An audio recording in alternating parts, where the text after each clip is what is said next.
Let's gaslight her until she doubts everything, I heard my son whisper to his wife through the door.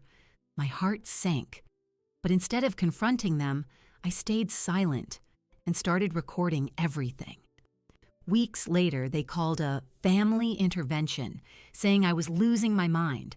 I smiled, pulled out my phone, and pressed play. Their faces went white. Subscribe to the channel, leave your like and comment from which part of the world you are watching. Get comfortable and relax. Let's begin. The words came through the closed door with perfect, chilling clarity. Let's gaslight her until she doubts everything. My son's voice was a conspiratorial whisper, but in the silent hallway it was a shout. I had been on my way to ask if they wanted more of the sweet potato pie I'd made for dessert. My hand, which had been reaching for the doorknob, froze in midair. The casserole dish I carried felt suddenly heavy, the warmth from the oven no longer comforting against my palms. I heard Chloe's low laugh in response. Exactly. Start small. Move her things. Deny she said stuff. She's already getting forgetful, Marcus. It won't take much to make it seem real. Her mind has to be the issue, Marcus said, his tone one of cold calculation. Then the doctor will agree she can't manage her affairs, the house, the savings. It all becomes a matter of her safety. I did not breathe. I took one careful step backward, then another, my socked feet silent on the polished hardwood. The smells of the dinner I had spent all afternoon preparing, roast chicken, thyme, baked apples, still hung in the air, now sour and cloying. I retreated to the kitchen, a place that had always been my haven. I set the casserole dish on the counter with a soft click. I placed my hands flat on the cool granite and looked out at the darkening garden. My reflection in the window was a shadow, a woman standing very still. For 32 years, I had been Marcus's mother. I had bandaged his knees, helped him with his history papers, held him when his father died. The love for him was a physical structure inside me, like the bones of this house. What I heard at that door was not my son. It was a stranger dismantling my home, brick by brick, from the inside. The noise of the dinner party resumed in my head. Their laughter from earlier in the evening, which had sounded like family, now replayed as a performance. I had noticed Chloe watching me more closely lately, her head tilted with a faint smile when I searched for a word. I had dismissed it as concern. I am 56, not 90. My memory is fine. I was a library archivist for 3 decades. My mind is organized and precise, but they were counting on me dismissing it. They were counting on me to doubt my own precision. I heard their bedroom door open. I picked up a dish towel and began mechanically drying a plate already in the rack. Marcus walked into the kitchen, his smile easy, familiar. "That was amazing, Mom. You outdid yourself." "Thank you," I said. My voice sounded normal. It was the first lie I told them. "Need help cleaning up?" Chloe appeared behind him, looping her arm through his. She looked at me with those wide, attentive eyes. "No, I'm fine. You two relax." I turned to put the plate away. When I turned back, my reading glasses, which I had left next to the fruit bowl, were gone. I knew exactly where I had left them. The archivist in me cataloged such things automatically.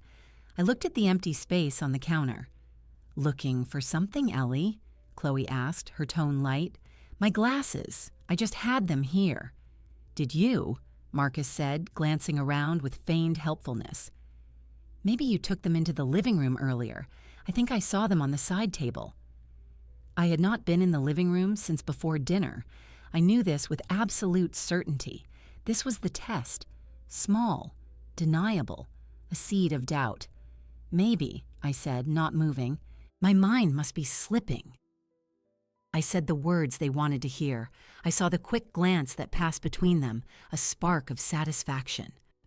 I walked into the living room. The glasses were not on the side table. I checked the mantel, the coffee table. "Not here," I called out. Chloe came in, holding them up. "They were in the bathroom, on the edge of the sink.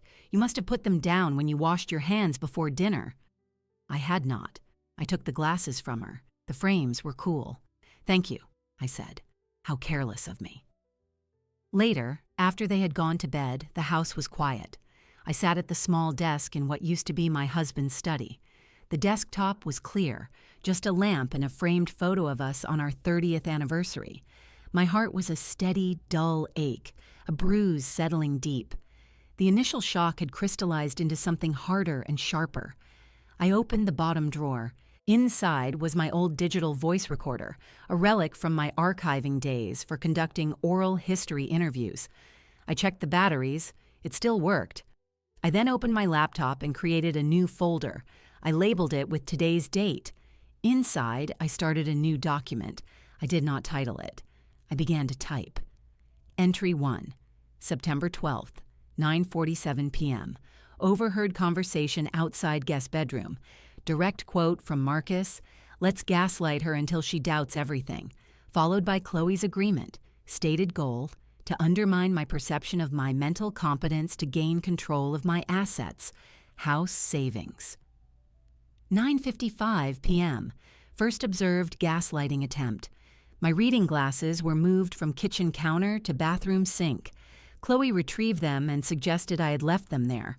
I expressed agreement with their implied narrative of my forgetfulness. I typed in a calm, clinical manner. The act of transcription created a distance. The hurt was mine, but the evidence was now separate. It existed outside of me. It had a time, a date, a source. It was a fact. I saved the document. I opened a cloud storage account I rarely used and uploaded the file. I took the voice recorder and placed it in the pocket of the cardigan I wore most days. My actions were methodical, practiced. This was what I knew how to do: preserve the record, protect the truth. From the window, I could see the light from their bedroom window. They were in there, thinking they had begun their work, thinking I was a confused woman in her kitchen, misplacing her glasses. They did not know that the woman they were targeting had spent a lifetime ensuring facts could not be erased. They had chosen the wrong person to try to rewrite. I felt a cold clarity wash over me. The love was still there, but it was now boxed and filed away with the rest of the evidence. It was no longer a guiding force. It was a referenced artifact. The new priority was the documentation. I would give them exactly what they wanted: a performance of a woman slipping, and I would record every single moment of the production.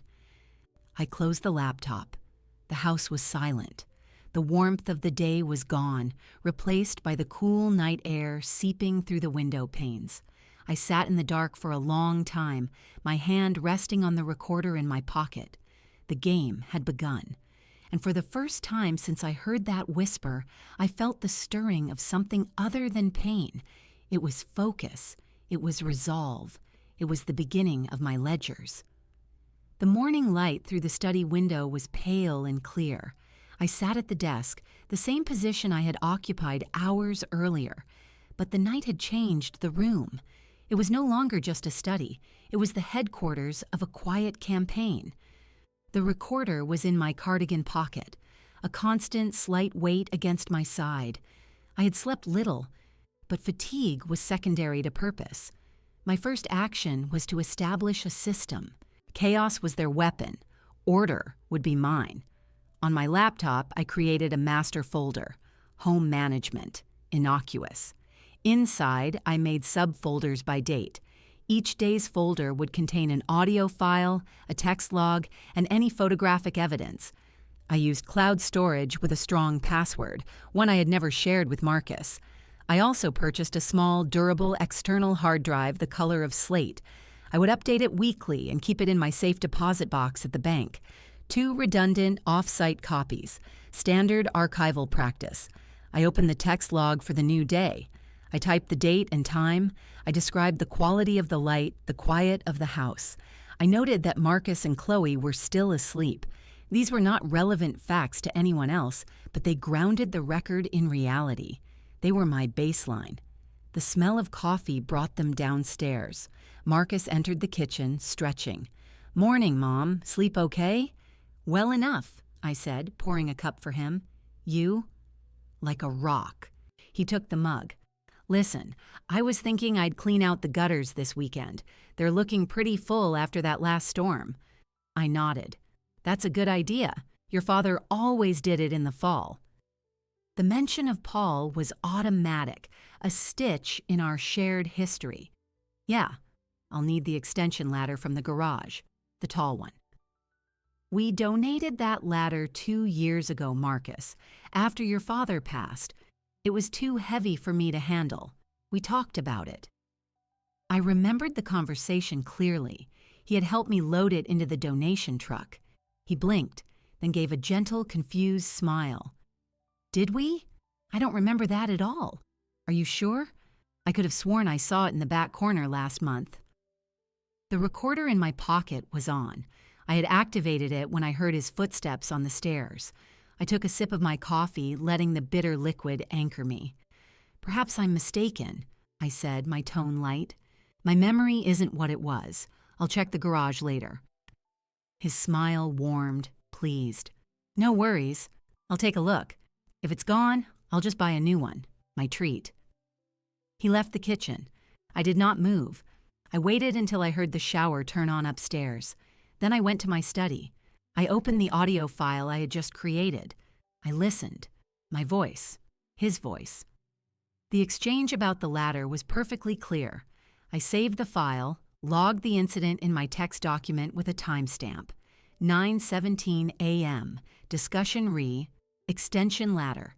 M claims not to remember donation conversation from 2 years prior. Suggests I am misremembering. I conceded the point. This was the pattern. Small, constant erosion. A conversation denied. A fact questioned.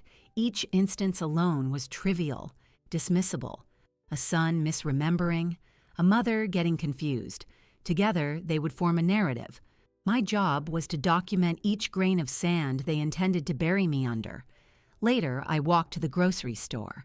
It was a normal errand. The familiarity of the routine was a shield. I bought apples, oatmeal, milk. As I walked back, I saw Mrs. Henderson from 3 doors down tending her roses. We exchanged waves, a simple neighborly gesture. It occurred to me that my world had shrunk to the boundaries of my house and their manipulation. I needed to prevent that. Isolation was part of their plan. When I returned, Chloe was in the living room, looking at her phone. She looked up. There you are. Marcus said you went out. I was about to call. You didn't leave a note. I always go to the market on Thursday mornings, I said, placing the bags on the kitchen counter. I know, but you usually tell someone. Her voice was sweet, concerned. With your memory being spotty, we just worry. I unpacked the groceries. That's thoughtful of you. I'll try to remember to leave a note next time. I made a show of looking for the notepad by the phone. It was not in its usual place. I did not ask about it. In my study, I made another entry. 11:05 a.m. Returned from grocery store. C expressed concern over my not leaving a note, framed as worry due to my spotty memory. Notepad from kitchen phone table is missing. I then took my personal cell phone, a device I use sparingly, and opened the camera. I took a photograph of the clear space on the table where the notepad belonged. I uploaded the photo to that day's folder. Visual evidence. Corroboration. The afternoons were my own. Marcus was at work. Chloe often out at appointments or meeting friends. I used this time to fortify my position. I reviewed bank statements. I located the deed to the house and my will, ensuring they were in the fireproof lockbox in my closet. I took photographs of these documents in situ. I created a separate financial log, noting every bill I paid on time, every balanced checkbook. Evidence of competence. One evening, Marcus asked about a family heirloom. Mom, where's that cameo brooch? The one Grandma Helen left you? Chloe was hoping to wear it to that charity luncheon next week. It was in my jewelry box in the top drawer of my dresser, a place it had been for a decade. It should be in the blue velvet case, I said. He came downstairs a few minutes later, his expression one of gentle puzzlement. It's not there, Mom. I looked. Did you maybe move it for safekeeping? I went upstairs with him. I opened the jewelry box. The blue velvet case was there. It was empty. I had seen it last a month ago when I polished the silver. I knew I had not moved it. Maybe it's at the bank? Chloe suggested from the doorway. Or could you have loaned it to someone and forgotten? I looked at the empty case. I felt a cold spike of anger quickly suppressed. This was an escalation, a tangible item of value now missing. The implication was clear. I was not only forgetful, but now potentially irresponsible with valuables. I don't recall lending it out, I said, my voice steady. But you're right, my memory isn't reliable lately. Perhaps it will turn up. I did not search the room. I simply placed the empty case back in the drawer.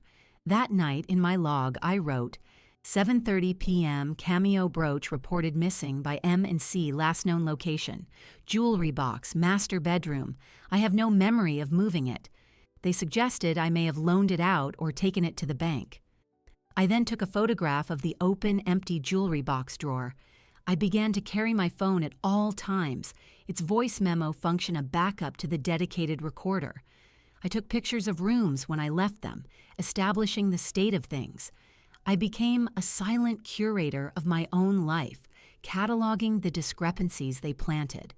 The emotional pain was a constant low hum, like the sound of a distant appliance.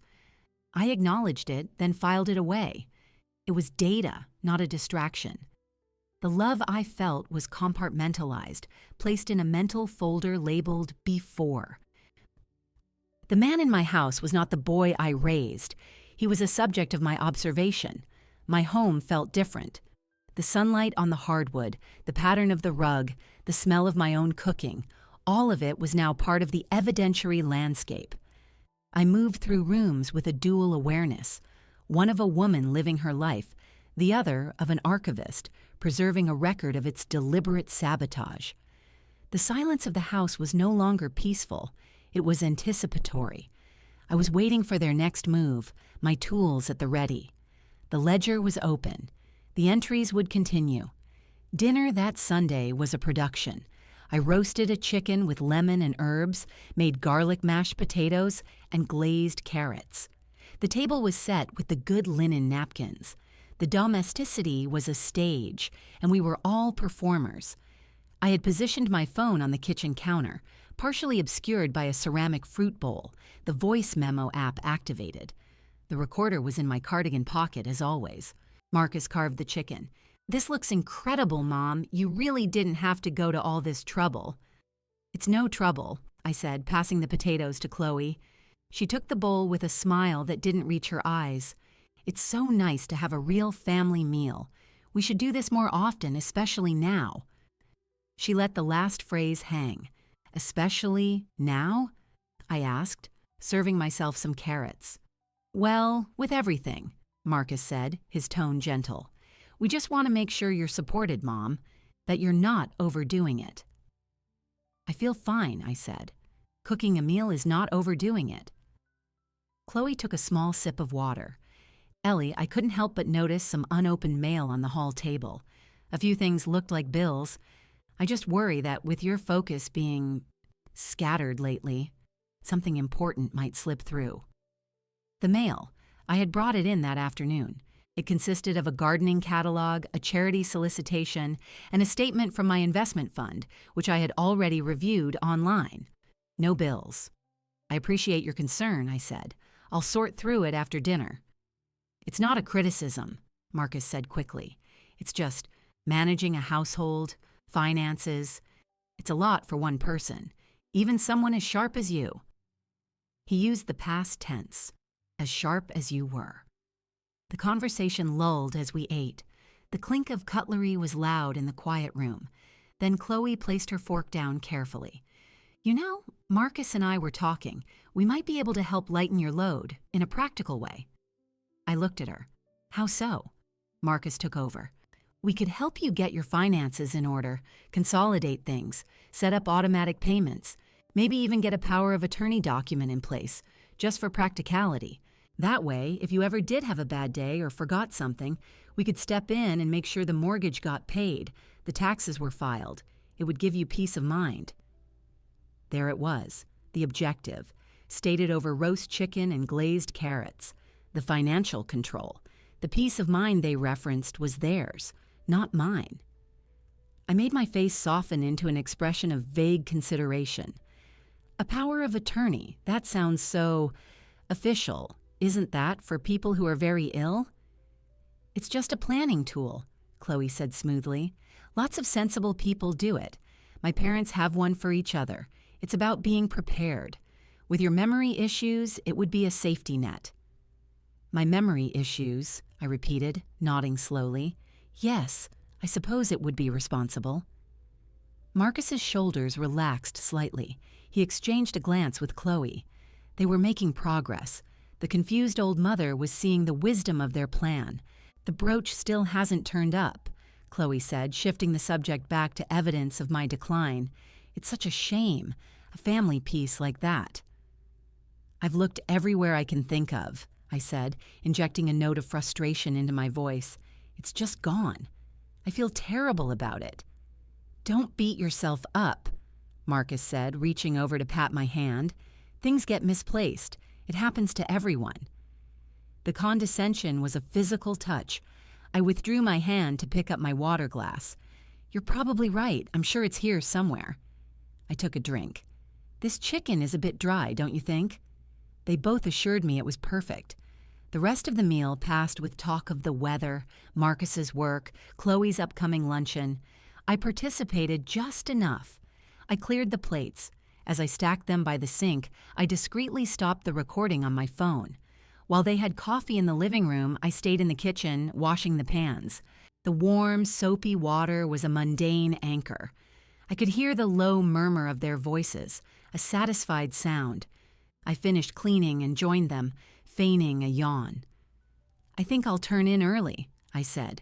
All that cooking wore me out. Of course, Mom, Marcus said. Get some rest. We'll clean up out here. I thanked them and went upstairs. I did not go to my bedroom. I went into the study and closed the door. I transferred the audio file from my phone to the laptop, then uploaded it to the cloud and copied it to the external drive. I opened the text log. Sunday, 7:15 p.m., family dinner. See referenced unopened mail implying bills are being neglected. No bills are present in current mail. M suggested helping to get finances in order and proposed a power of attorney for my peace of mind, and due to memory issues, I expressed tentative agreement. C again mentioned missing brooch. I reinforced narrative of my responsibility for its loss. I then created a new subfolder, Financial Statements. I downloaded the last 12 months of statements from my bank and investment accounts. I took screenshots of the login pages showing the dates of my recent access, evidence of active management. I filed copies of paid utility bills and property tax receipts. All of it was organized, clear, and contradictory to their narrative of a woman losing her grip. The next morning, I acted. I went to the hall table and gathered the mail. I took it to the study.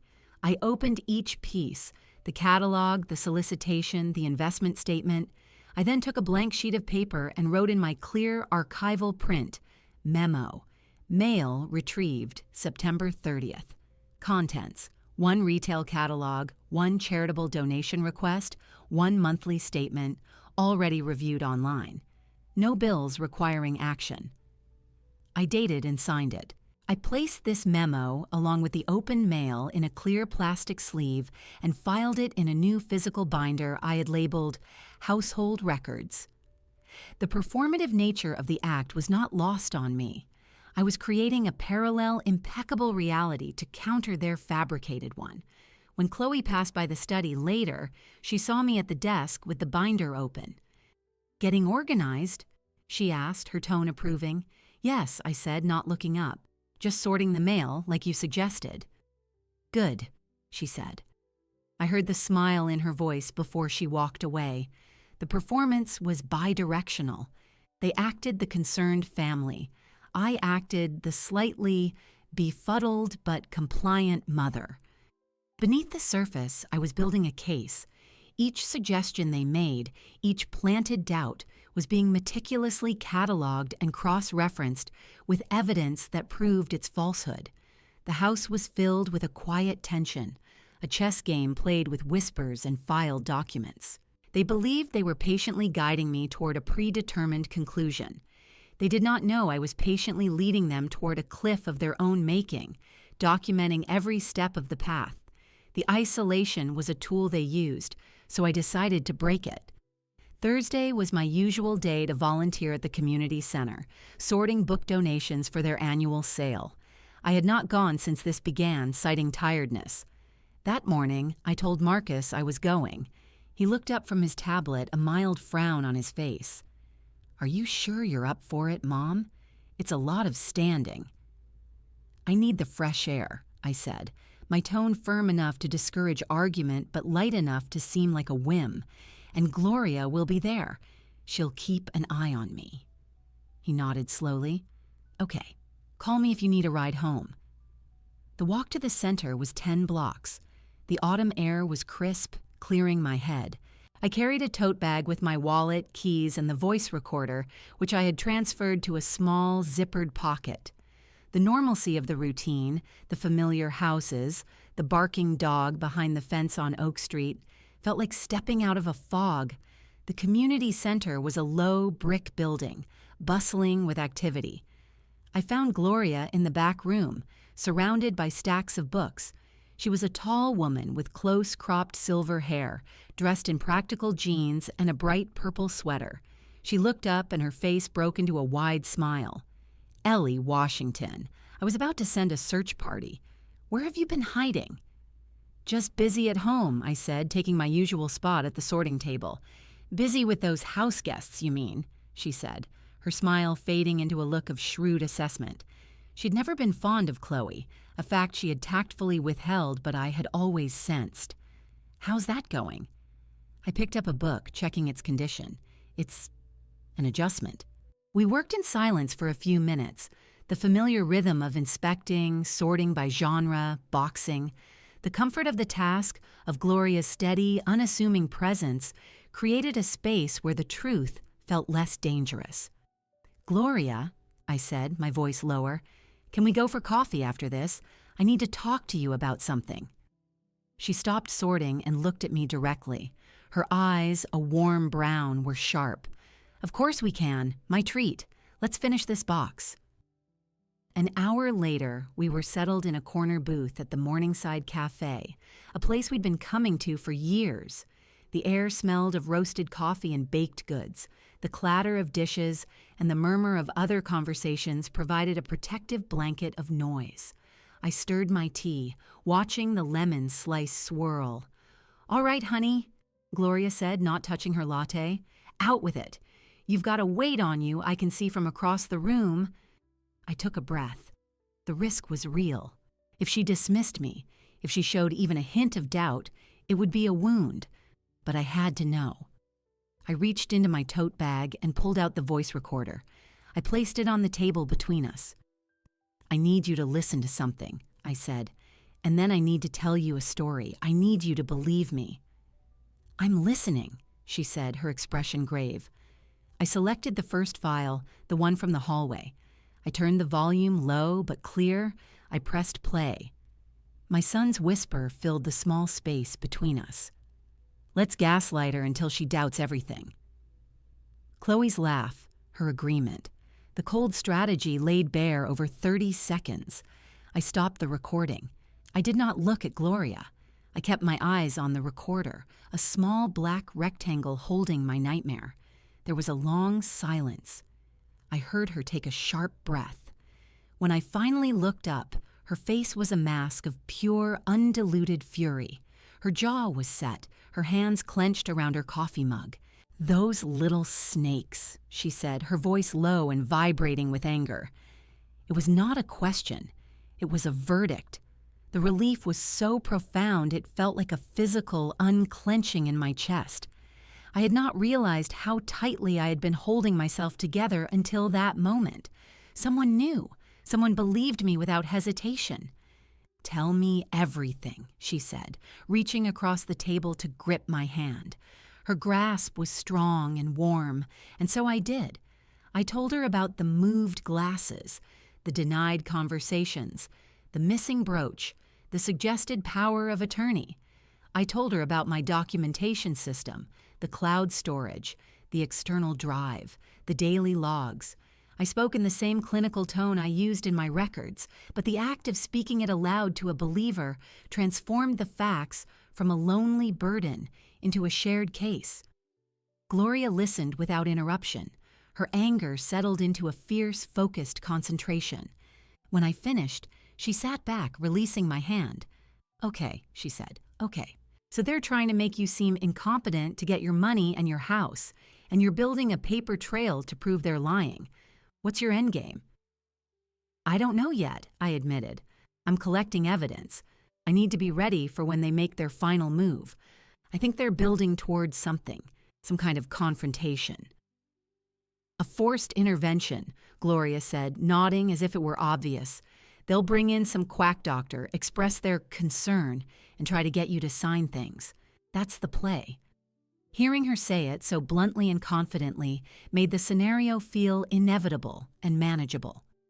"That's what I fear." "Fear nothing," Gloria said, her eyes gleaming. "You have me now, and you have that." She pointed at the recorder. "You have dates, times, their own voices. Ellie, you have them cold. What can I do?" I had not planned to ask for anything. Her belief was more than I had hoped for, but her question was practical. "Be my witness," I said. "Remember that I told you this today. Remember my state of mind, that I am clear, that I am organized. If they ever try to say I was paranoid or confused, your testimony will counter that. Consider it done. I'll make my own notes. Date, time, location." She gave a grim smile. "Two can play at the documentation game. What else?" "I may need a lawyer," I said slowly, "a discreet one, someone they don't know about." Gloria's smile turned knowing. "My cousin, Richard. He's a retired family law attorney, hates bullies, he does consulting work. I can set up a meeting. Somewhere neutral." The feeling of moving from a solitary defense to a coordinated strategy was transformative. The heavy fog of isolation lifted, replaced by the clean lines of a plan. We finished our drinks, speaking of ordinary things for the benefit of anyone who might be listening, but our postures had changed. We were allies. Walking home, the same 10 blocks felt different. The air was still crisp, but it now felt invigorating, not just cold. The weight of the recorder in my bag was no longer just a burden of proof. It was a weapon, and I had just found someone to watch my back while I learned to wield it. When I entered the house, Marcus was in the living room. "Have a nice time?" he asked, his eyes scanning my face for signs of distress or confusion. "Lovely," I said, hanging up my coat. "Gloria says hello. It was good to get out." I saw the briefest flicker in his eyes, annoyance that I had broken from the script of the increasingly fragile homebody. It was a small victory, but I cataloged it. 4:30 p.m. returned from community center. M seemed displeased at my normal social engagement. I had an anchor now. The game had changed. Marcus's displeasure at my afternoon out was a subtle, lingering chill in the house. He was quieter than usual over the next few days, his solicitous questions carrying a sharper edge. Chloe, however, became more visibly attentive, her concern a constant, smothering presence. They were coordinating. I could feel it. The pressure was building toward a release valve. I kept my logs, made my recordings, and waited. The announcement came on a Tuesday evening. I was in the living room, mending a torn seam on a cushion cover. Marcus and Chloe entered together and sat on the sofa opposite my chair. Their posture was coordinated, a united front. I put my sewing down and looked at them, allowing a polite, slightly vague expression to settle on my face. "Mom," Marcus began, his voice earnest, "we need to talk about something important." "Okay," I said softly. Chloe leaned forward, her hands clasped. "Ellie, we love you so much. You know that, but we've been worried, really worried." "About my memory," I said, nodding as if confirming a sad truth. "It's more than that," Marcus said. "It's your overall well-being. We've noticed you seem distant sometimes, confused. You forget conversations. You misplace important things. We're concerned it could be a sign of something that needs proper attention. I looked down at my hands playing the part. I don't want to be a burden. You're not a burden, Chloe said quickly. That's why we want to help. We've spoken to a friend of mine, Dr. Evans. He's a geriatric specialist, a very compassionate man. We've asked him if he could come by for an informal chat, just to talk with you, assess how you're really doing, for our peace of mind as much as yours. The hook was set. The doctor friend. Gloria had predicted this exact move. I felt a cold spike of satisfaction amidst the performance of distress. A doctor? Here? I asked, letting my voice waver slightly. Just a talk, Marcus reassured me. No pressure. He's doing it as a favor. We thought this Saturday afternoon would be good. We'll all be here to support you. I let a silence hang. A silence they would interpret as hesitation and fear. I watched their faces. Marcus's eyes were bright with anticipation. Chloe's smile was tight, eager.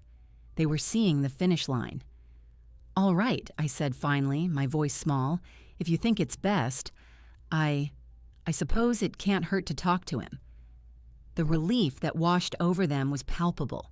Marcus's shoulders slumped as if a weight had lifted. Chloe reached out and patted my knee. Oh, Ellie, that's wonderful. That's so brave. This is the right thing, you'll see. We just want what's best for you. They lingered, talking in soft, reassuring tones about how everything would be fine, how this was about my safety and happiness.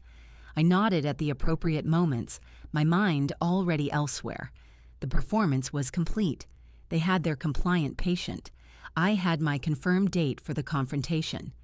After they went upstairs, I did not move for a long time. I listened to the sounds of the house, the hum of the refrigerator, the creak of a floorboard above. Then I picked up my sewing and calmly finished the seam.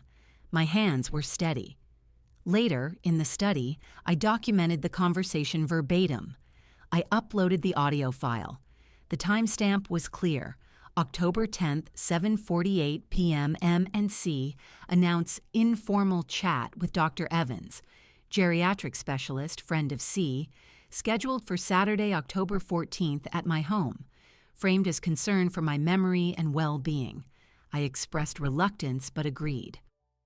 I then sent a pre-arranged coded text to Gloria. It read, "Book club meeting confirmed for Saturday afternoon. We'll need your notes." She replied within a minute. "I'll be there with my book report." The next step was to call her. I used the landline in the study, the one they never monitored. "It's happening Saturday," I said, my voice low. "Told you," Gloria said, no triumph in her tone, just cold acceptance. "The doctor will be a plant. He'll nod sympathetically and back up everything they say. They'll have papers ready for you to sign. Probably a power of attorney, maybe even a referral to a nice facility." "I know," I said. "I need Richard, your cousin. Can he be available on Saturday? Not in the house, but nearby. I may need him to make an entrance." I could almost hear her grin through the phone. "I'll make sure he's on standby. He'll love this. Now what's your play? You just gonna let them talk?" "No," I said, looking at the recorder on my desk. "I'm going to let them present their entire case. I want them to commit to their story fully in front of their witness. I want them to feel absolutely secure. Then I will present mine." "Using the audio?" "Using the audio," I confirmed. "The first clip, the one that started it all. I want them to hear their own plan in that room." Gloria was silent for a moment. "That is ice cold, Ellie. I love it. What do you need from me?" "Be here," I said. "Come a little after it's scheduled to start. Say you were in the neighborhood, dropping something off. I need a witness in the room who isn't part of their scheme. Your presence will throw them off balance. And if the doctor or they try to dismiss me as confused, your testimony about my state of mind these past weeks will be crucial. Consider it done. I'll have Richard park around the corner. I'll text him when I'm going in." We finalized the timing. The plan was simple in structure, complex in execution. It relied on my ability to maintain the facade until the precise moment. I felt no fear, only a focused clarity. The waiting was over. The trap they had been building for me now had a different occupant. In the days leading up to Saturday, I leaned into my role. I made small, deliberate mistakes. I asked Marcus twice if he had taken out the trash. I misplaced my house keys and had Chloe find them in the fruit bowl. I saw their confidence grow with each manufactured incident. They spoke in hushed, excited tones when they thought I was out of earshot. They were assembling their narrative, and I was providing them with all the paragraphs they needed. The night before, I reviewed my evidence file one final time. I had created a single audio file with the most damning clips, starting with the whisper at the door. I tested the Bluetooth connection between my phone and the small speaker in the living room bookshelf. It worked perfectly. I placed the external hard drive and a printed summary of my logs in my safe deposit box that Friday afternoon. Everything was duplicated, backed up, and secured. As I got ready for bed on Friday night, I passed by the guest room. The door was ajar. Inside, I could see Marcus and Chloe. They had a folder open on the bed, and Chloe was pointing to a line on a document. Marcus nodded, a smile on his face. They were reviewing their script for tomorrow. I continued down the hall to my room. I did not feel anger. I felt the quiet certainty of an archivist who has just found the missing piece that completes the record. Everything was in its place. The stage was set. All that remained was for the players to speak their lines. The morning of the meeting with Richard, Gloria's cousin, was cool and overcast. I left the house under the pretext of needing more thread for my mending. The recorder was in my pocket, as always, but today I also carried a small notebook and a folder containing printouts of my most critical logs. I walked to the park at the center of our subdivision, a place with a duck pond and several benches far from the playground. It was neutral ground, visible, yet private. Richard was already there, sitting on a bench facing the water. He was a man in his late 60s with a closely trimmed white beard and sharp eyes behind wire-rimmed glasses. He stood as I approached and offered a firm, brief handshake. "Eleanor, Gloria has told me the situation. Let's sit." We sat. I did not waste time with pleasantries. "Thank you for meeting me. Gloria said you had evidence. Systematic gaslighting with a financial motive. Your son and daughter-in-law." "Yes," I said. I handed him the folder. This is a summary.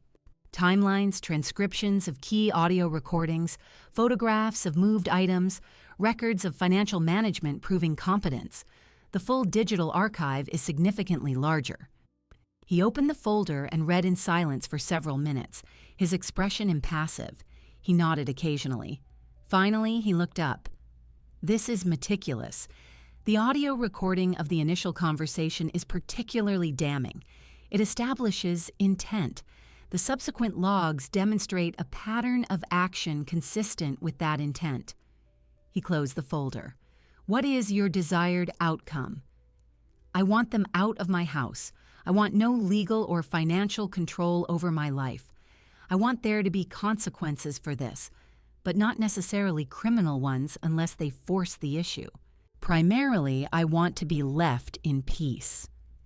"Realistic goals," he said, nodding. "The power of attorney they're likely to push for. You cannot be coerced into signing it. Any signature under duress or based on fraudulent representation of your capacity is invalid. Your evidence here," he tapped the folder, "is more than enough to demonstrate that any agreement would be based on their fraud, not your free will." "What about the doctor?" I asked. "If he is a licensed professional participating in this scheme, his career is over. At minimum, he is providing a fraudulent medical assessment. If he is not a doctor at all, that is impersonation, a crime. You have his name?" "Dr. Evans, a friend of Chloe's, a geriatric specialist," they said. Richard made a note in his own pad. "I will look into his credentials. Regardless, his opinion in an informal, non-clinical setting is worthless. But your recorded evidence of their plot will make his presence look malicious, not medical." He looked at me directly. "Gloria says they've called this meeting for tomorrow. What is your plan?" "I intend to let them present their case. I will act compliant, confused.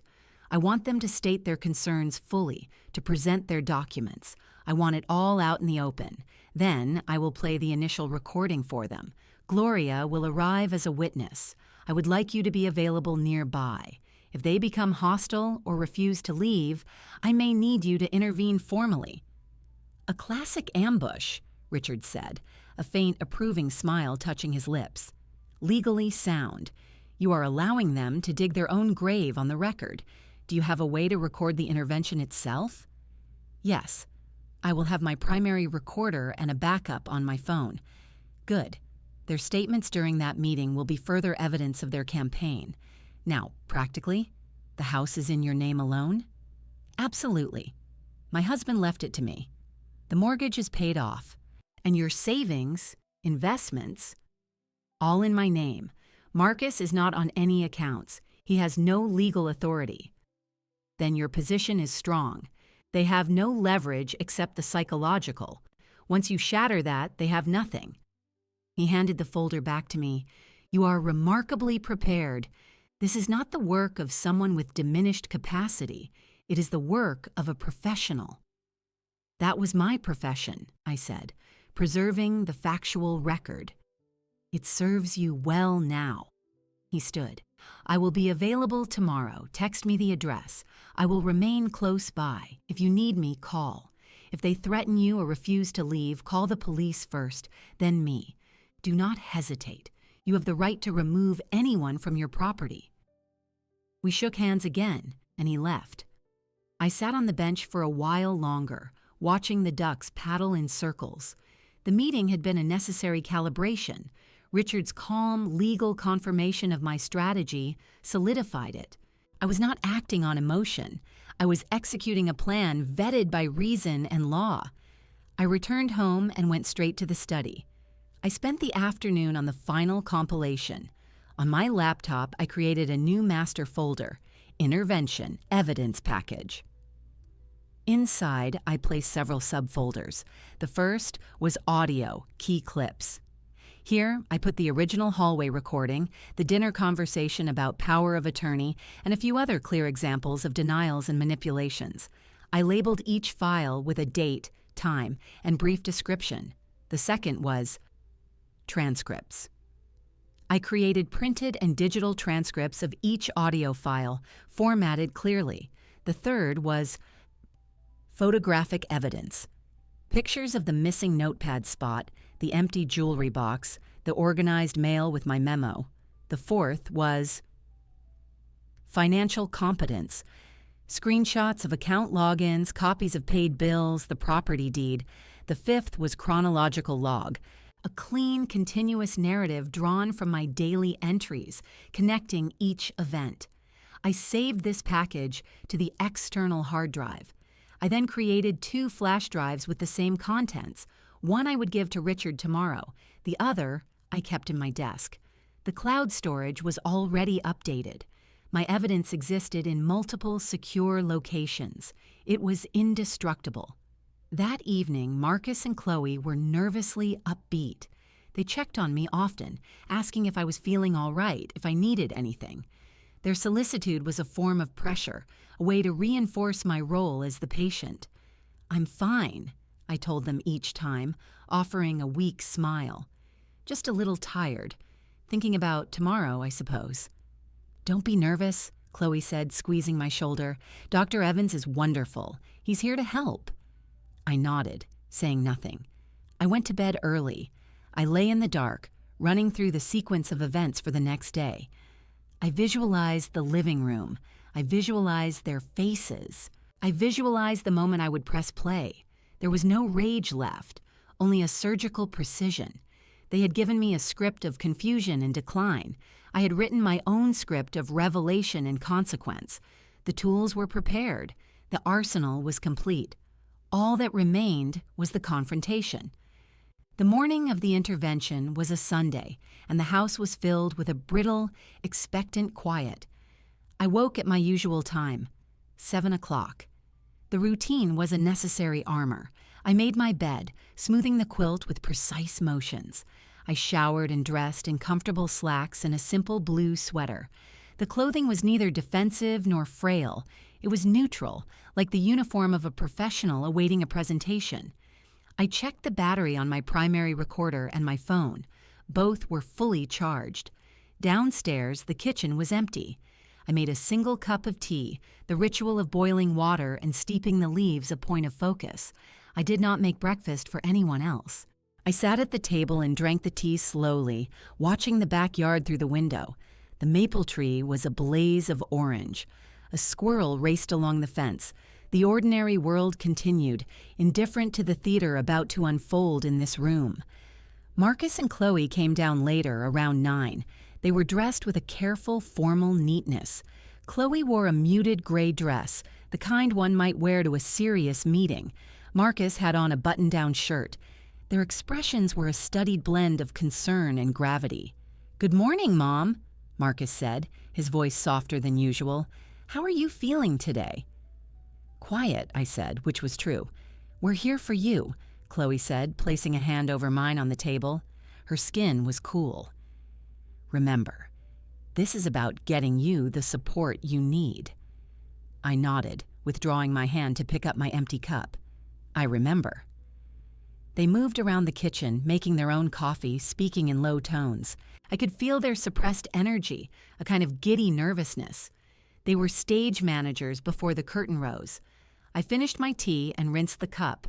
I went into the living room and sat in my usual armchair. I picked up a book, a novel I had been reading, and opened it to a random page. I did not read the words. I used the book as a prop, a signal of attempted normalcy. At 11, Marcus announced he was going to pick up Dr. Evans from the hotel. "We thought it would be less clinical if he came here, Mom. More comfortable for you." "That's thoughtful," I said, not looking up from my book. He left. Chloe stayed, flitting between the living room and the kitchen, straightening cushions that were already straight. Her movements were sharp, bird-like. The silence between us was dense. I turned a page in my book. "Would you like some water, Ellie?" she asked. "No, thank you." She sat on the edge of the sofa, her hands clasped in her lap. "It's going to be okay." I looked at her then. I held her gaze for a few seconds, saying nothing. Her smile faltered slightly before she looked away, adjusting the hem of her dress. The clock on the mantel ticked. I knew I had a few hours before they returned. I put my book down. "I think I'll take a short walk. The fresh air might help." Chloe's head snapped up. "A walk? Now?" "I don't know if that's a good idea, Ellie. Marcus will be back soon with the doctor." "I won't be long," I said, standing. "Just around the block. I need to clear my head." She hesitated, conflict on her face. Denying me a simple walk might seem too controlling, even for their narrative. "Okay, but please be quick and take your phone." "I will," I said. I fetched my coat and left through the front door. I did not walk around the block.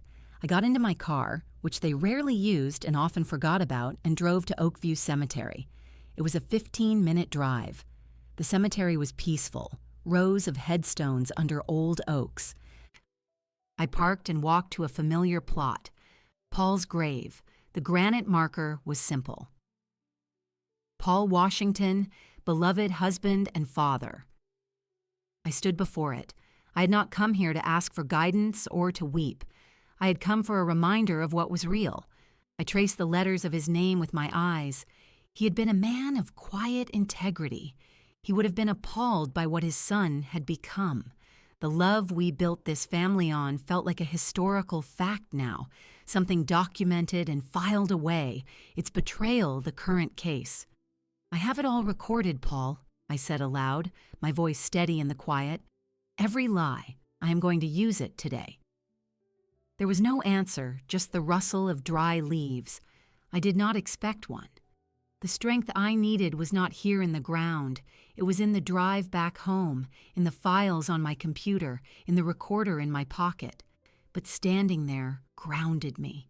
It connected the past to the present, the woman I was with him to the woman I had to be now. I stayed for 10 minutes. Then I drove home. When I entered the house, it was noon. Marcus had returned. A man I did not recognize, mid-40s with a carefully neutral expression and a leather portfolio, stood in the living room. Dr. Evans. He shook my hand with a professional, detached grip. "Mrs. Washington, a pleasure. I've heard so much about you from Marcus and Chloe." "Thank you for coming," I said, my voice politely distant. "We thought we could all sit and talk in about an hour," Marcus said, his tone overly bright. "After lunch. Is that all right with you, Mom?" "That's fine," I said. Lunch was a tense, minimal affair. Sandwiches Chloe had ordered in. No one ate much. Dr. Evans made bland conversation about the weather. I answered in monosyllables. My performance was one of subdued anxiety, which they accepted as appropriate. Afterward, Chloe cleared the plates. "Shall we move to the living room? It's more comfortable." We did. They had arranged the furniture. Doctor. Evans took the armchair opposite the sofa. Marcus and Chloe sat together on the sofa.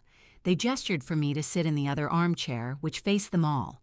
It was a placement that felt deliberate, placing me as the subject of their collective focus. I sat. The stage was set. The air in the room was still and heavy. Marcus and Chloe exchanged a glance, a silent signal. Dr. Evans opened his portfolio. He pulled out a notepad and pen.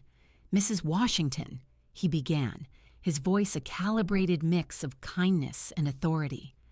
"Marcus and Chloe have shared some concerns with me about your well-being. They love you very much, and they're worried. I'm here to listen today, to understand what's been happening from everyone's perspective." I folded my hands in my lap. I looked at him, then at my son, then at my daughter-in-law. Their faces were masks of earnest care. The silence stretched, waiting for me to speak, to act confused, to begin the script they had written. I said nothing. I simply waited. The calm before the storm was not a passive thing. It was a gathering. It was a loaded silence. I felt the weight of the recorder in my sweater pocket, a small, hard rectangle of truth. I met Marcus's expectant gaze and gave him a small, faint smile. It was the last thing I would give him for free. Dr. Evans cleared his throat, breaking the silence I had let build. "Mrs. Washington, your family has observed some patterns that concern them. Marcus, why don't you start by sharing what you've noticed?" Marcus leaned forward, his elbows on his knees, his face a portrait of pained love. "Mom, it's little things, but they add up. You forget entire conversations we've had. Just last week, we talked about me fixing the back porch step, and 2 days later, you acted like we'd never discussed it. You misplace important items, like Grandma's brooch. We find your reading glasses in the strangest places. You seem distracted, sometimes confused about the day or what you were just doing." Chloe nodded, placing a supportive hand on his back. "And the mail, Ellie. We've seen bills go unopened. We worry about your finances getting into disarray. It's not like you. You've always been so capable." Dr. Evans made a note on his pad. "These are common signs of cognitive strain, Mrs. Washington. Confusion about recent events, misplacing objects, difficulty managing routine tasks. It can be very frightening for the individual experiencing it and for their loved ones." I said nothing. I kept my hands folded, my expression one of attentive listening. I wanted them to commit to every point. "Can you give me an example of a recent conversation you don't recall, Eleanor?" Dr. Evans asked me directly. I let my gaze drift slightly, as if searching a faulty memory. "I'm not sure. They say I forget. I suppose I must." Marcus jumped in, his voice gentle. "The porch step, Mom. And just yesterday, you asked me twice what time we were having this meeting today, after we'd confirmed it at breakfast." I nodded slowly. "I see," Dr. Evans continued. "Beyond memory, Marcus mentioned you've seemed emotionally flat at times, then unexpectedly agitated. These mood swings can be part of the same picture." That was a new fabrication. I had been meticulously calm. I filed it away. "Have you been feeling anxious, Mrs. Washington, or perhaps unusually tired?" "A little tired," I conceded, which was true given the circumstances. "It's understandable," he said sympathetically. He closed his notepad and opened his leather portfolio. He withdrew several documents. Marcus and Chloe have been proactive. Out of deep love and concern, they've consulted with me about the best way to ensure your safety and well-being. The home environment, while familiar, can become unsafe if someone is experiencing confusion, stoves left on, doors unlocked, medications mismanaged. Chloe's eyes were wide with manufactured worry. We just couldn't live with ourselves if something happened to you here, all alone. Dr. Evans slid a document across the coffee table toward me. It was several pages thick. This is a durable financial power of attorney. It would allow Marcus, as your agent, to manage your financial affairs, pay bills, manage investments, handle property matters, ensuring everything runs smoothly and nothing falls through the cracks. It's a tool many families use to provide peace of mind. He placed another packet on top. And this is information about Maple Grove Assisted Living. It's a wonderful facility not far from here. They have a dedicated memory care wing. It's not a nursing home. It's a supportive community where your needs would be met by professionals around the clock. Marcus and Chloe could visit constantly without the burden and worry of being your full-time caregivers. The full hand was now on the table, financial control and removal from my home. They had moved from subtle suggestions to formal documents in one meeting. The speed was breathtaking. Marcus's voice was soft, pleading. "We want what's best for you, Mom. Signing the POA is just a practical step. And Maple Grove, we've toured it. It's really nice. You could have your own little apartment. You wouldn't have to worry about anything. Your son and daughter-in-law are showing remarkable care and responsibility," Dr. Evans added, his tone approving. "Many families wait until a crisis occurs. They're being admirably proactive." I looked at the papers. I did not touch them. I raised my eyes to Marcus.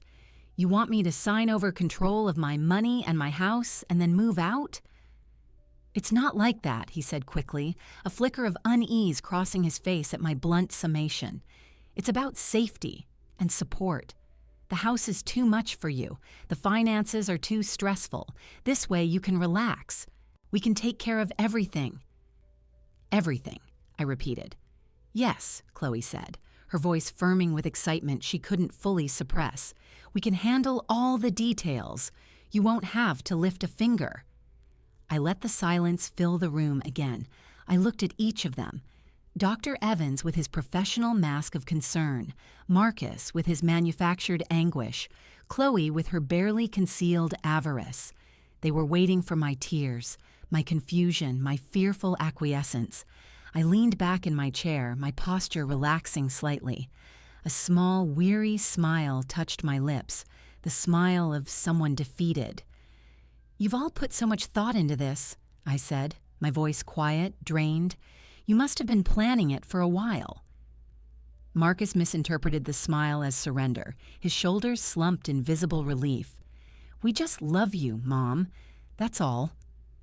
Dr. Evans produced a pen from his portfolio. "The power of attorney just needs your signature and notarization. We can take care of that next week.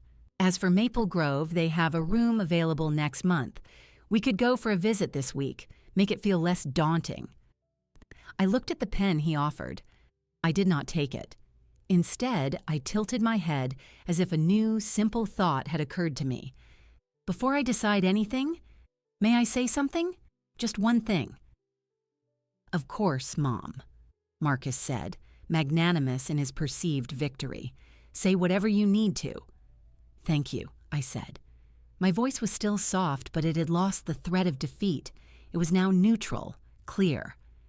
I reached into the pocket of my sweater. I withdrew my phone. I did not look at Marcus or Chloe. I focused on the screen, my movements deliberate and unhurried. I opened the audio app. I had queued the specific file hours ago. With my other hand, I picked up the small Bluetooth speaker from the side table next to my chair.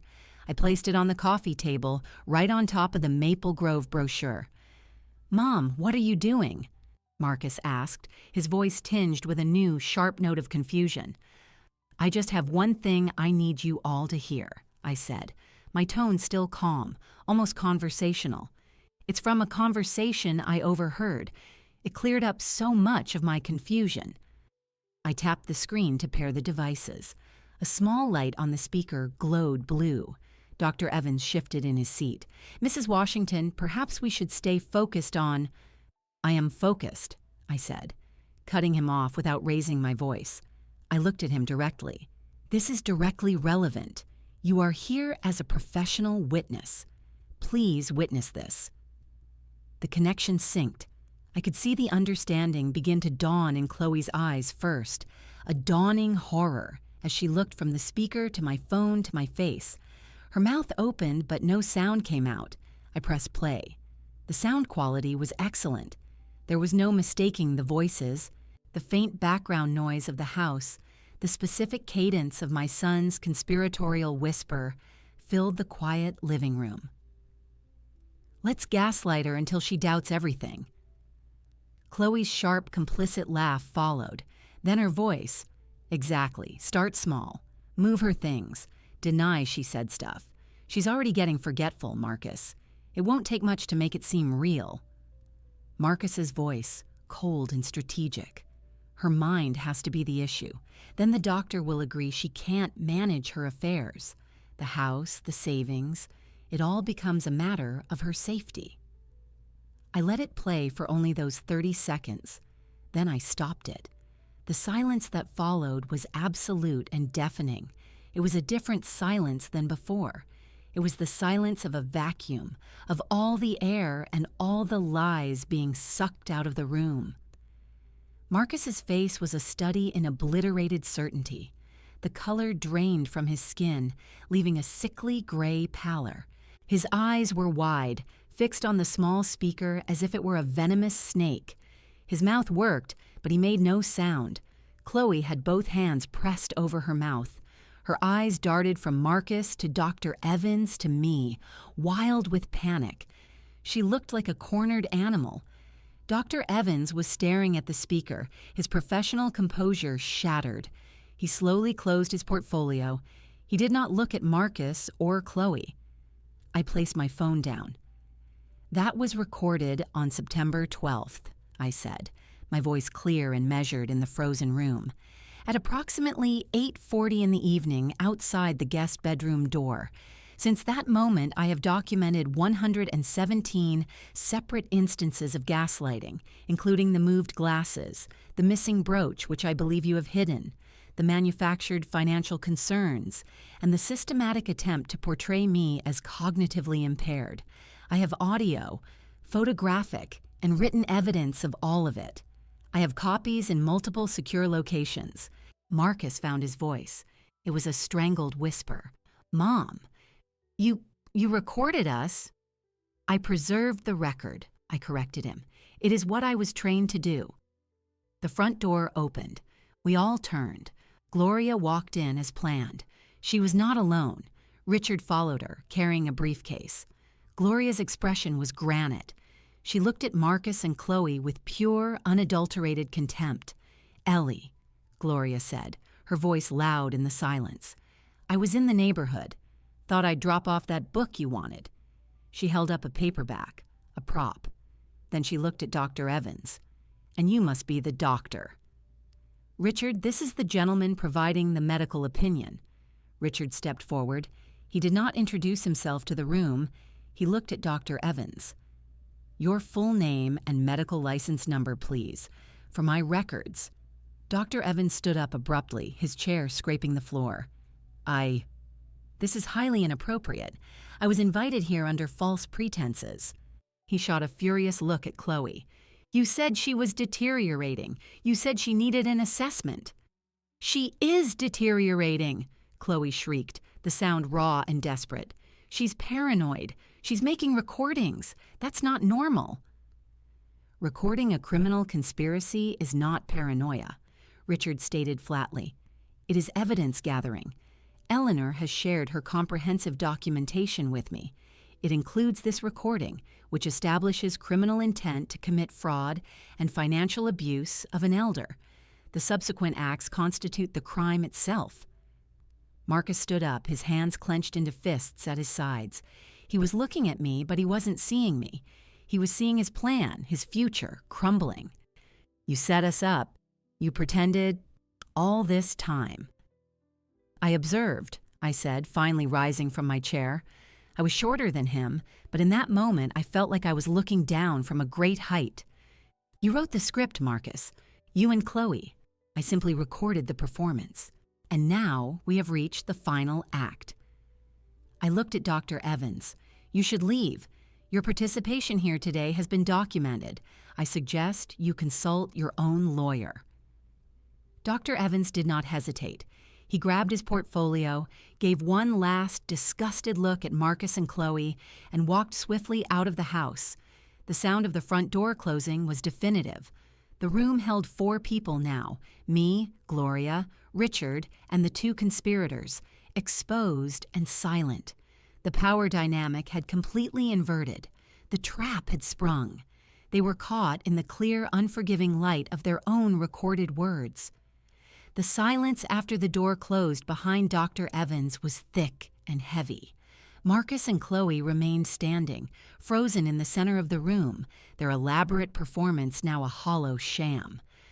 Gloria moved to stand beside my chair, a silent sentinel. Richard remained near the doorway, his posture that of an observer at a legal proceeding. I walked to the coffee table and picked up the power of attorney papers. I did not look at them. I held them in my hand. These are based on a fraud, I said. They are worthless, as is any suggestion that I need to leave my home. Marcus finally moved. He took a step toward me, his hands spread in a pleading gesture. Mom, please, you have to understand. We were worried about you. We went about it the wrong way, but the concern was real. Stop, I said, my voice even. The recording establishes your intent. Your concern was for my assets, not my well-being. We are past the point where you can rewrite this. Chloe found her voice sharp and defensive. This is insane. You're taking a private conversation out of context. We were just venting. You can't prove anything. I have proven everything, I said. I looked at Richard. He gave a slight nod. Ms. Washington has provided me with a comprehensive evidence package, Richard stated, his tone dry and factual. It includes the recording you just heard, along with dozens of others documenting specific instances of gaslighting. It includes photographs and contemporaneous logs.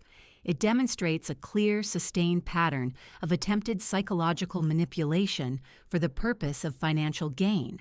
In this state, that constitutes attempted financial abuse of an elder, fraud, and conspiracy to commit both.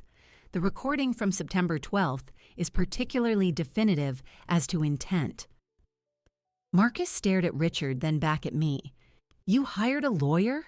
Against your own family? I consulted a lawyer to understand my rights, I corrected. You declared war on my sanity, Marcus. I simply prepared a defense. What do you want? Chloe demanded, her face pale, her earlier composure gone. Money? What? I want you to leave, I said. Today, now. You will take your belongings from the guest room and you will go. You will not contact me unless it is through Mr. Henderson here. You will seek counseling, though that is a suggestion, not a condition. My condition is that you remove yourselves from my life. You're kicking us out? Marcus's voice cracked. You ended your right to be here the moment you decided to gaslight me. You have 2 hours to pack. I will be in the kitchen. Gloria and Mr. Henderson will supervise you to ensure you take only what is yours. I looked at Chloe. The cameo brooch will be returned before you go. I know you have it. If it is not on the kitchen table in 2 hours, I will file a police report for its theft.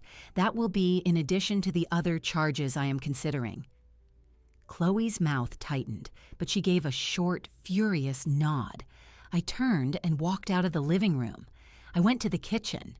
I heard the sounds of movement upstairs, drawers opening and closing, muted, arguing. Gloria came in after a few minutes. Richard's watching them like a hawk. He's making them itemize the electronics. The brooch was in Chloe's jewelry case.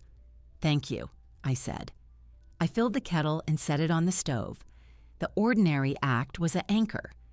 Exactly 2 hours later, Marcus and Chloe came downstairs. They each had a suitcase and a box.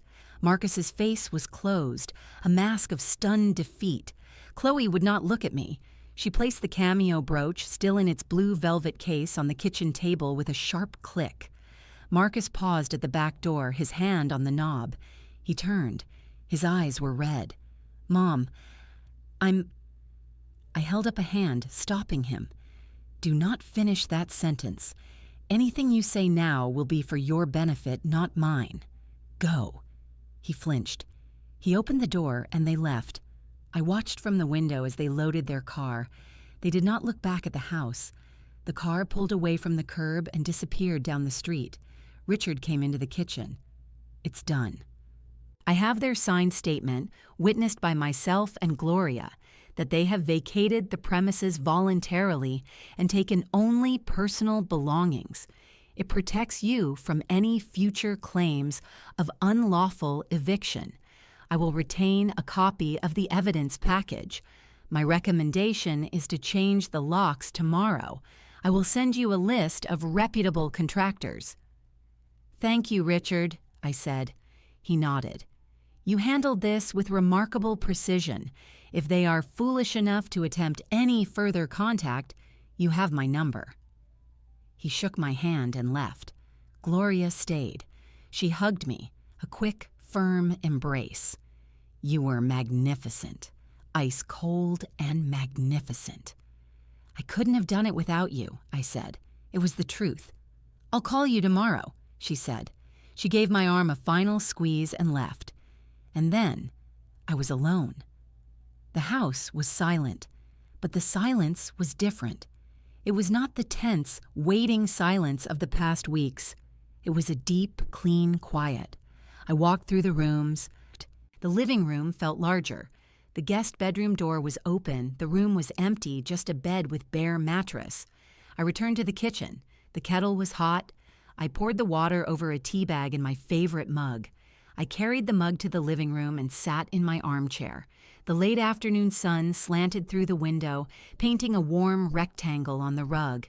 I could see my garden through the glass. The autumn flowers were still blooming. I took a sip of tea. The warmth spread through me. I looked around my living room, at the books on the shelves, the photographs on the mantel, the familiar pattern of the wallpaper. It was all mine again. Not just the property, but the reality of it. My memories within these walls were my own once more, not subject to revision or erasure. A feeling settled over me, not of joy or triumph, but of profound and absolute peace. It was the peace of truth prevailing. It was the peace of a battle ended, not with shouting, but with the clear, undeniable sound of a recorded whisper. The ledger was closed. The archives were complete. I took another sip of tea, leaned my head back against the chair, and allowed a slow, genuine smile to spread across my face. I was home. I was free.